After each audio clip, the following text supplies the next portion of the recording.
Yes, what happened was there was a panic, a moral panic, an artificial one, only in England, of the children were watching video nasties, and it was later exposed that this was fabricated. In fact, one of the researchers checked one of the supposed video nasties and found it didn't exist because children were being questioned, did you see this?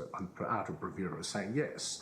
Anyway, the idea was to protect children, this is the usual. So in the guise of protecting children, the censorship was imposed on video recordings by our old friend, the British Board of Film Classification.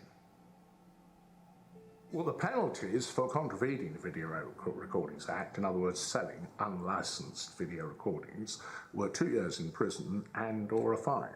So they were draconian, to put it mildly. Well, yes, they're amazing. They're a private company, only responsible to themselves, self-perpetuating.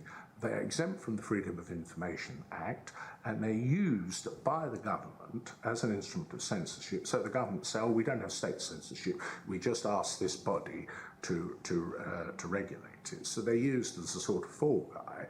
And it's very useful for the government because if any MP, which they occasionally do, so always discussing the British Board of Film Censorship have allowed this or haven't allowed that, the minister can just say, well, nothing to do with me, mate. It's a private organisation, you can write to them. So in other words, the government privatises censorship and disclaims responsibility for it.